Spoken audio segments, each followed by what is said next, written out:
This week, pretty much like every other week here in our wee country, there has been accusations of misdemeanors and excuses or reasons to justify. This is Maundy Thursday, and the question that I'd like to pose just for a few moments is, why did Peter deny Jesus? What possessed him to deny Jesus? Now, we don't want to get particularly forensic and don't want to excuse what he done. But as we look at it, the answer is not that difficult to find. We see the position that he was in. We see his locality, the pressure that he's under. He is scared and he is tired. Jesus has just been arrested and he's been taken to the house of the high priest. Most of the other disciples are nowhere to be found. They're scattered. They're drifted off into the darkness. They're too shocked and angry by the actions of one of their own, of Judas, to do anything else. Peter has followed a crowd of soldiers, having made that promise that he will never desert Jesus. Everybody else might, but he will not. And so he's there in the darkness, in the background, and he is noticed in amongst the crowd of people. He's noticed. Somebody recognizes him. You're with that Nazarene. You're with that Jesus from Galilee. And Peter, having to think on his feet, acting on his instincts, says, "Don't know what you're talking about." Playing dumb, acting stupid, acting like he doesn't know what he's talking about. And it works, or so he thinks anyway. This doesn't just happen once. This happens again, and then it happens a third time. 3 times Peter denies Jesus, each time more gruff, more angry, with more swear words than the last. And as he does this, the rooster crows. This is where Peter is. He is lonely, he's confused, he's cold, he's disoriented, he's tired. One of the ironies of this story as well is that Peter denies Jesus not to the high priest, not to the soldiers, not to anyone important, but to a servant girl, to an ordinary bog standard maid who catches him unawares, catches him off guard, and he lies, and one lie leads to another. One writer said that the devil's hounds run in packs. Sin is never solitary, and one sin leads to many sins. And so Peter, this is no fluke. There are 7 mistakes that he makes. I just want to run through them quickly. These 7 mistakes are given by Ray Stedman, and I use that as the basis of what we're saying here. But there's 7 mistakes that he points out, and the first one is this: that Peter speaks without thinking. When Jesus said that all his disciples were going to desert him, as we've said, Peter blurts out, "Look, even if everyone else does, I will never desert you." And within a matter of hours, it doesn't even take months or weeks or days, within a matter of hours, Peter would come to regret these words of bravado and of bravery. He speaks without thinking. He doesn't acknowledge that he has weaknesses himself, or he doesn't listen to the warnings of Jesus. We've mentioned that he followed from the shadows. He followed at a distance. And another irony would be that if he had been bold, if he had stuck his neck on the line for Jesus, and if he had been standing right by his side, he may have been in a safer place. Another mistake is that he kept bad company.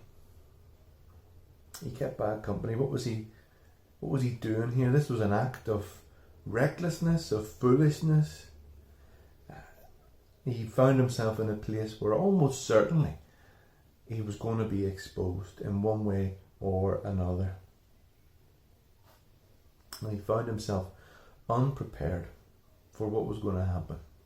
And he heaped, as we said before, that sin led to another sin, and so he found himself lying, and he was denying, and he was swearing that he didn't know Jesus.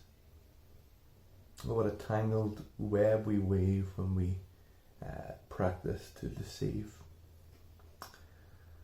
And so this one sin leads to a plethora, a multitude of other sins. And Peter fools nobody, only himself. This is Peter, the rock. And he crumbles at this critical moment. At this critical moment, and he denies Jesus, not once, not twice, but thrice. Peter, who swore that he would never deny Jesus, here he is swearing that he's never even met the man. Paul in the New Testament says words to this effect. If you think that you're standing firm, be careful that you don't fall. If you think that you're standing firm, be careful that you don't fall. Peter has a fall from grace, that we would call it. And the rooster's crow reminds him of it. No sooner have the words of denial escaped out of his mouth, that very instant the rooster began to crow. And as it crowed, it laid bare Peter's cockiness, his self-assuredness, his own self-confidence, his own confidence in his own abilities. And this rooster crows. In Luke's account, we read this, that when the rooster crowed, when the rooster crowed, the Lord turned and looked straight at Peter. And I can imagine just what that look would have done to Peter. Here we are in the dead of night, in the hour of darkness, and Peter can see Jesus, and Jesus can see Peter, and he doesn't say a word, but to be honest, he doesn't need to. The look that he gives him, the one who has denied him 3 times. Not that this was a surprise. Everything has happened just as Jesus predicted. But how does Peter feel now? That knot in the pit of his stomach as he realizes what he has done, and he sees the face of the man that he has denied 3 times. Peter remembers the words that Matthew, Mark and Luke all stress, that before the rooster crows today, you will deny me 3 times. And these are words that are spoken in love, but they're words that had lodged themselves deep within Peter's mind. These were words that came flooding to the front the forefront of his mind once he heard that rooster crow. And Peter weeps. He weeps. Bitter, repentant, sorrowful tears. The magnitude of what he has done, he realizes it. He realizes how far he had fallen. The denials that he has offered have hurt the Lord. That's not to say that it's wrong to cry. Far from it. Far from it. If we weep tears that lead to a sincere repentance and devotion to Jesus, if we weep tears that reap a determination to follow Jesus with our whole being and our whole lives, well, they're good. There was another who wept, and that was Judas. You know, we can cry ourselves a river, but if the tears that we cry don't soften our heart before the Lord, then they do us no good. Peter, as he hears the rooster crow, as he looks at Jesus, as he weeps bitterly, his heart is breaking because of his sin. And you know, the psalmist says that a broken and contrite heart, O Lord, you will not despise.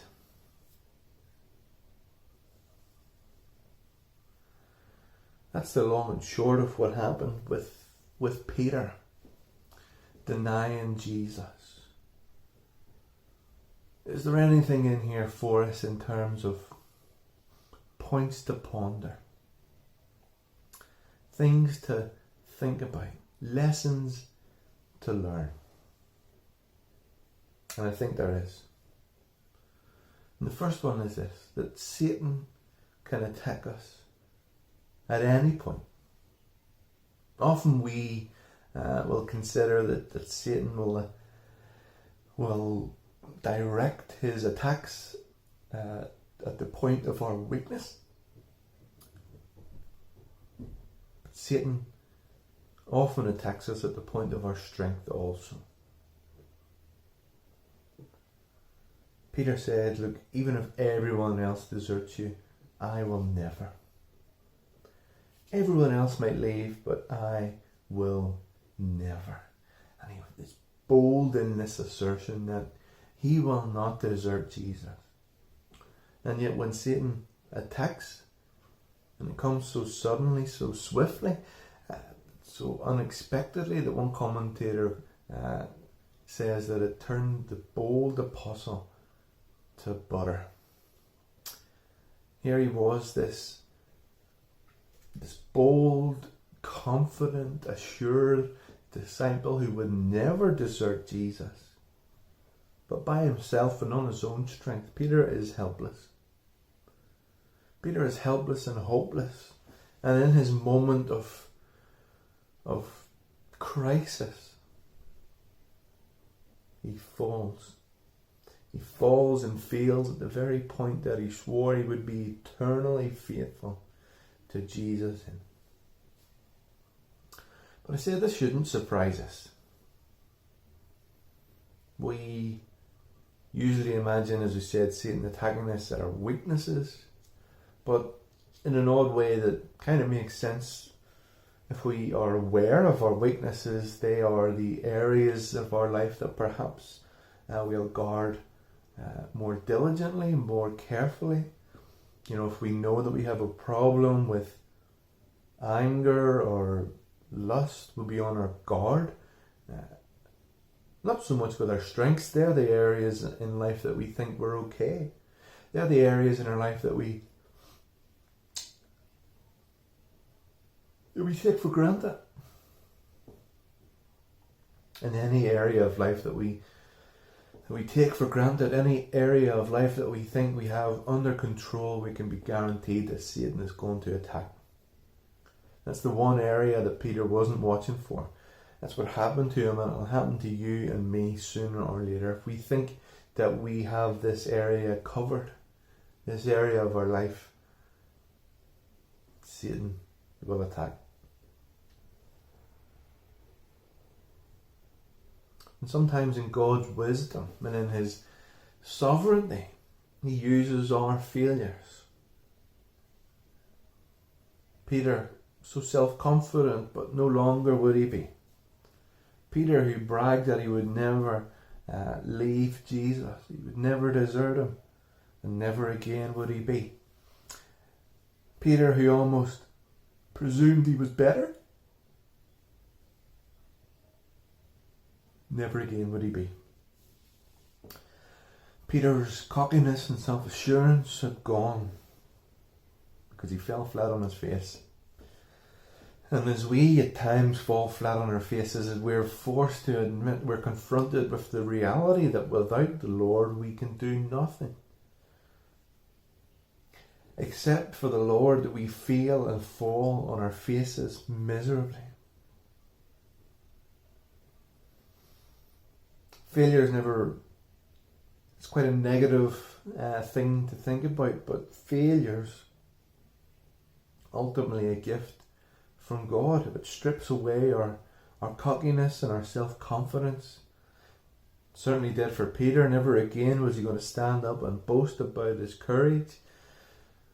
Rather, it would be his humility. And our mistakes, let's remember that God can redeem them.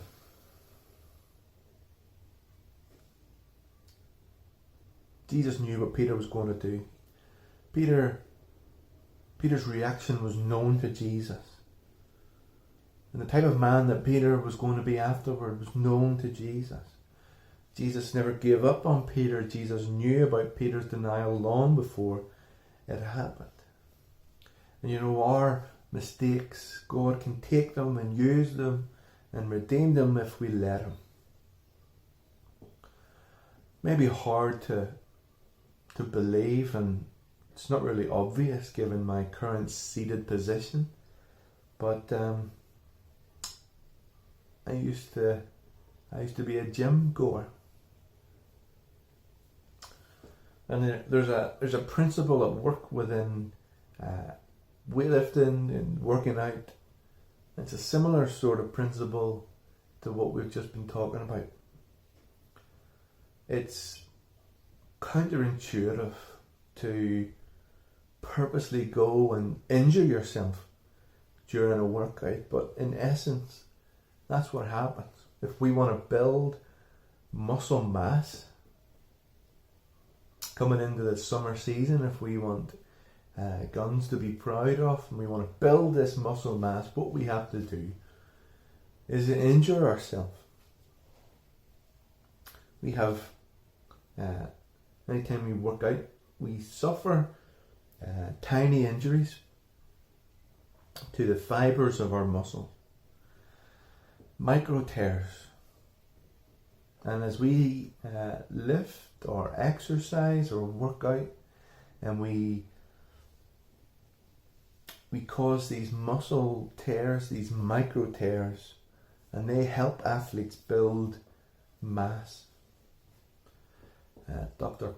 Carnes gives this advice. He says this: micro tears are what happens after a muscle gets physically worked. Once these occur, the body sends good nutrition, good blood to the area to heal. This in turn is how you grow musculature. Over time, if done correctly, the micro tears you sustain from exercise will eventually accumulate to form muscle mass. And he finishes with this point: you have to break muscle down to build it back up stronger. And you know, we can say much the same thing about our failures. God can take us where we're broken and make us stronger than we were before. because of His strength and of His grace. We'll fall and we'll fail, but by His grace we can rise up and we can march on to victory. Peter was guilty and he was a failure, but that was turned around and he was faithful. And the guilt that he had was turned to grace. Peter, who was loud and boisterous and braggadocious, all talk, big talker. But afterwards, after this, he does much more for Christ than he did before. He's preaching the gospel. He's talking, but now he's talking about what Jesus can do for others. He's the same man, but he's different. That's what happens when we're saved. We're still the same person, but we're different. And Peter finds that afterwards, that his pride and his self-confidence are decreasing, that his humility and his confidence in God and his determination to serve Jesus is taking an upward trajectory. And this story, though it's a bad news story at first reading, there's much that should encourage us. Maybe we find ourselves in a position where we're being tempted. You know, do you feel as though things are working against you and conspiring to draw your focus and attention away from the Lord? Well, take heart because of this passage. Maybe you feel weak and confused and discouraged about life and backed into a corner and you don't know what to do. Peter felt this way. Peter felt discouraged. Peter felt back into a corner. This story is for us. Maybe even this past week we have failed and we have fallen. We've gave way under the immense pressure of sin. We have carried guilt and shame around with us. We've said things in haste that we didn't mean. We've denied God by not speaking up, by keeping quiet at work or in the conversations that we have. Times where we should have spoke up for Jesus and we haven't. We've said things that would make our mother's toes curl if you found out what they were. We've said things that were nasty, or we've thought things that were nasty and wrong. And we've been somewhere we shouldn't have been, or we've said something we shouldn't have said. We've done something we shouldn't have done. Take heart. Peter felt like this. Peter fell like this. Peter failed like this. Maybe you're in a third position in that you're coming back to God. You've wept those same tears of bitterness and repentance that Peter wept. Maybe you feel as though, I don't know, doesn't feel like God's near. I don't feel God's promised presence and He feels afar off. I feel like I'm on my own. I feel like I'm going alone. Take heart, because Peter felt that way too. And this story gives us a great example of the hope that we can have. Peter fell, and if anyone can fall, if Peter can fall. Peter came back, and if Peter can come back, anybody can come back. I just want to make one final point. I'm currently on another watch through of the United States version of The Office, and it's filmed in such a way that it's filmed like a documentary. It's a mockumentary, and it details the lives of an office and the group of employees that are working in a paper company. This is not like that. This story had to come from the horse's mouth. How did it get into the Bible? Who told this story in the first place? There weren't cameras or hidden documenters. It had to come from Peter. And it could only have come from Peter. No one else was there to tell what happened. No one else would have been there to retell the story. I'm not so sure I would have done that. We have a tendency to hide our mistakes. We have a tendency to make sure that no one else finds out about them, but not Peter. And Peter still speaks today. And he says words to this effect. Look, if you think you've fallen short, if you think you have failed, if you feel like you've denied him, look at what happened to me. Don't despair. Do not fret. Do not be afraid. Do not worry. If God can forgive me, he can forgive anybody. And that's true. God forgave Peter. And if you're a Christian watching this, he has forgiven you and he loves you. This passage has hope for us all. Hope for the best of us and hope for the rest of us. If you're fallen or broken or failed, he can pick you up and he can make you whole and he can make you useful. And you can do far more after you've fallen than you did before. Maybe you lost your courage. Well, take heart. Believe this good news of Easter time. Forgiveness is available, and if you forgive Peter, he can do it for you.